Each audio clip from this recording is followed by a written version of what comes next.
It's the 100th anniversary of the BC Teachers Federation in 2017, and coincidentally, it's the 60th anniversary of PSAs.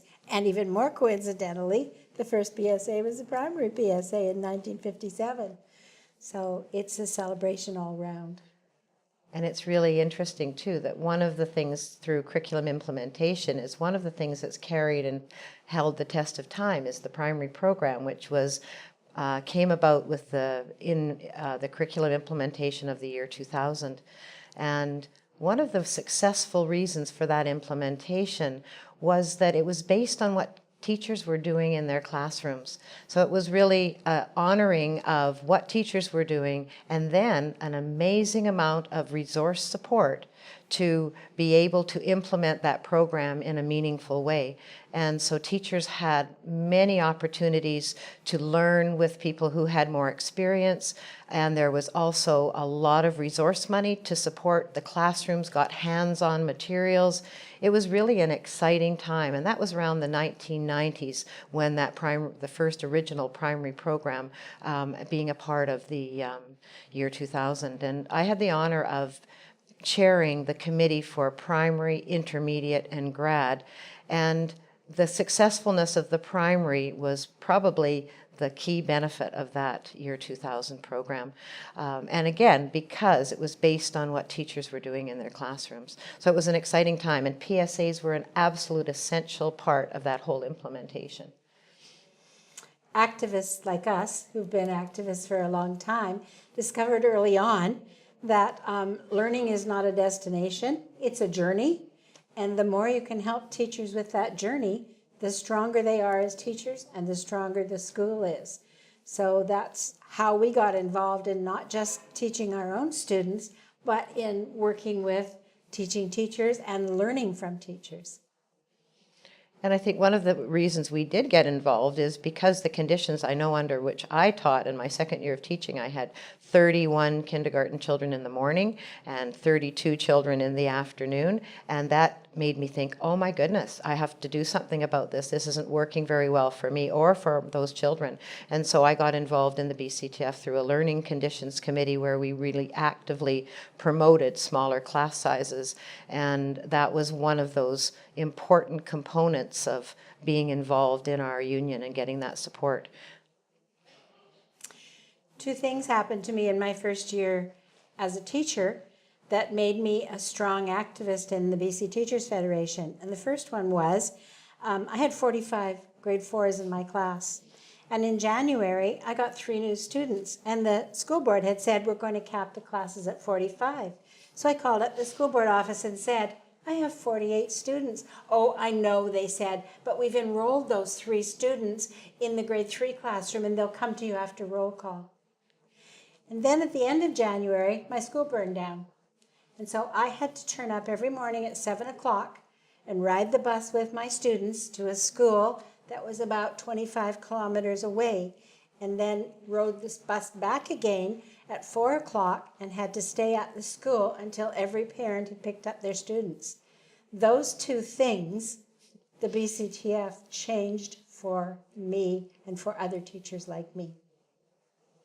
And that is so important. And some of our younger teachers, this is a really opportunity for them to learn about the conditions that they can't even imagine that we started with when we first started teaching. And I think one of the things about the year 2000 was that was an era where they decided to listen to what parents had to say and educators had to say about what sort of changes needed to be made in the education system. And I know when we sat at the table for the original meetings of the year 2000, everyone who was anyone was at the table. They even had school treasurers there because they were to come up with the money to make sure that the implementation was supported. And that's certainly a strong contrast from today when we're implementing a massive change similar to what the year 2000 put forward, but it is without strong support for resources and for time for teachers to find out what's happening and how they can implement in a successful way. So there's some real differences, and what was amazing at that time was a social credit government, and that is something that it's really important that we have a government that supports change, and that was an opportunity because they hadn't always supported change, and all of a sudden they became the government that wanted to make good, meaningful differences for teachers and children, and that was really a positive area. And I can still remember Milt McLaren, who was an SFU professor who was working with the ministry on the implementation of the year 2000, saying that this was our time. This was the time when we were given the opportunity to make meaningful changes for kids. So hopefully we can get another time like that as well. When I was a PSA president, we also had something called PSA Council. And that was an executive council of PSA presidents. We had 33 PSAs at the time. And our main job was to meet as an executive before the PSA meetings and say, how do we get those 33 PSAs to work together? Because you get way further working together than just being out for what your PSA wants. And I was lucky enough to be the primary president for 4 years, from 2000 to 2004, and then was able to chair as well the PSA Council. And it's really a great idea to have everybody sharing everybody's opinions, because sometimes when you're a specialist in primary, you don't know the stories that the other PSAs tell. And the minute that we are together in a group like that, we are able to support each other and also get a chance to have a wider viewpoint of what things are happening in our system. So that PSA Council was an important support mechanism for our primary PSA as well. The other thing that was important to me, and Carol knows this too, was when I was on the BC Teachers Federation executive, I could bring the perspective of the PSAs to the table. Been there, done that. And the year 2000 also, because been there, done that. So it was important to bring that to the governing body of the Federation. Mm-hmm. And that whole wing, the professional development, that's been my passion, and I know Mine it's too. Patricia's passion for all through. I've been a local professional development coordinator, and the idea of getting teachers inquiring, getting teachers supported with solid workshops. And again, the PSAs have been leaders in that whole area. And it took a while, because for a while we were the workshop people, and then our local school boards got in on it because they realized how influential we were in supporting our teachers. And so there's a real need to go back to that professional development focus to support, and we have that lens of professional development that's been developed in the last few years, which is so important, because really all the changes that the ministry are doing right now should be funded and supported by the ministry, because that's their agenda. And then there's the agenda of the teacher wanting to develop and be richer in their practice, and that's their own agenda. That's the agenda that they need supported, and that's usually supported by our professional development funds and our local professional development committees. There's been a bit of taking some of the responsibilities and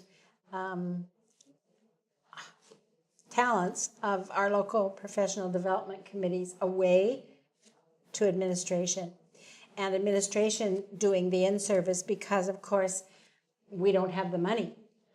And so I'll give you for instance, in 1998 we bargained contracts that said we will take 0, 0, and 2 in our bargaining if we get ratios in schools.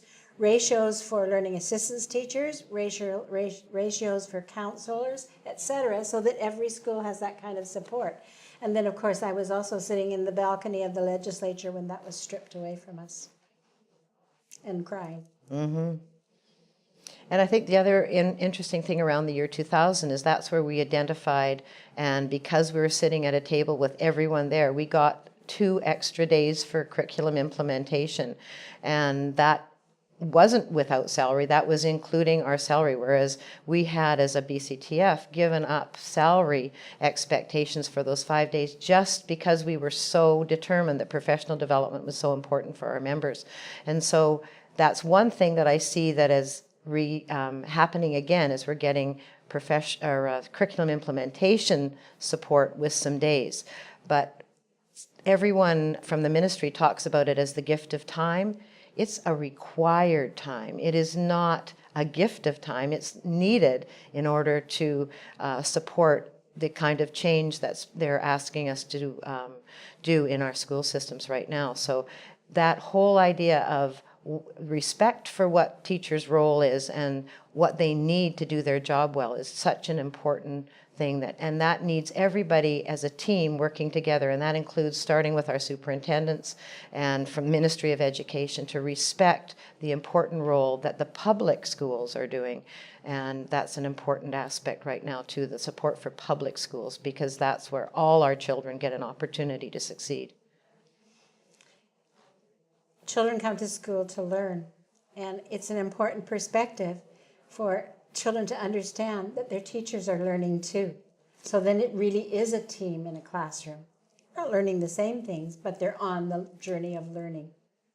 Yeah, and for instance, that's really happening right now. Our program for quality teaching, it's an inquiry program. And also, too, we teamed up with the ministry and supported the ministry initiative around changing results for young readers.